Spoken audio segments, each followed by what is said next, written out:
Hi, this is Clayton Osler with ContentWatch, and I'm going to create a short video here and show you about advanced policy management for our ContentProtect software. Now, the ContentProtect software, as I've mentioned before in other videos, is managed out in the cloud. So I'll log in here to our cloud service, and I'll manage my existing policies and show you some great features. So in this cloud service, as I mentioned before, you have users and groups and policies. There's a couple things about policies that can be managed on a global or a default level for your entire organization. You'll notice down here I can do things like manage installation and uninstall passwords, which is a great feature for software because if you put filtering software on a user's computer and they don't like to be filtered, they're going to try to uninstall it. A lot of organizations manage this by removing administrative rights, but if you have laptop users or grant admin rights to people on your network, that doesn't do you a lot of good. In this case, although a user may have local admin rights on their machine, without the uninstall password, when they go to add or remove programs, they're going to be unable to remove the software, which is a great feature. Also, you can create global whitelists or exceptions for your organization. So you'll notice here under web exceptions, I've whitelisted or chose to block or allow or even recategorize specific domains or websites. And these settings replicate to all my clients, all my organizations, every policy. These are global settings.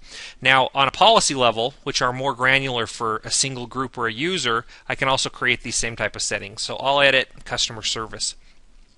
Before I gave you an overview of the portion where we set up filter settings and blocked categories, I talked about web and IM, but there are several other things you can do with these policies. You'll notice I have the ability over here to manage keywords. I could choose to put in a specific phrase or a keyword, and whenever that's found on a website, that keyword could be blocked.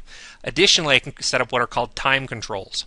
Time controls allow me to block internet access on certain hours of the day or certain days of the week, and these are applied locally on those computers. So let's say maybe we have users and we want to ensure that they don't use the internet after 10 o'clock at night. Well, I could come in here, I can choose the times that I don't want them to use the internet, and I could block that off.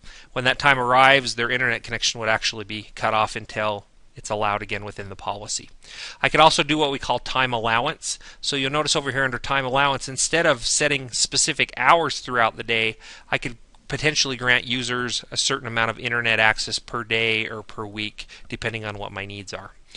Additionally, over here under the web exceptions, as I mentioned before, these are where you can create whitelisting or blacklisting policies. You can recategorize content, and these would be specific to the policy itself. So these are not global, they're going to be specific to the user or group that's assigned this policy. The last thing just to point out real quickly, we have what's called an application manager. This is tied to our ContentProtect suites for the professional software. The suite here is an additional set of features where you can actually choose to block applications that are running on a computer. Some uses for this could be maybe you want to block a specific game on a computer or a specific application from being loaded, or maybe just create a list of acceptable apps and not allow users to run other apps on their computer. So this is a good feature as well. As I mentioned before, all of these policies can be applied to individual users or groups, or even a global policy to your entire organization. So that's kind of an overview of the policies. One last thing to point out that a lot of users really like about our software is I can actually choose to hide the way the software runs. So down here, you'll notice this is on a global level. I have an icon option to hide. So I can choose to hide the icon, which means when a user's running the ContentProtect software, they actually don't have any indicator that it's running on their computer. There's no icon in the taskbar, it doesn't show up, so users don't necessarily know that the filtering software is working. If you couple that with the custom block page here, you can actually customize the software completely for your organization, and users won't be able to tell what blocked them or what software is installed that's causing the block message if that's something that you're interested in. And that's kind of an overview of the Advanced Policy Manager. I'll show you a little bit about reporting in another video soon. Thanks.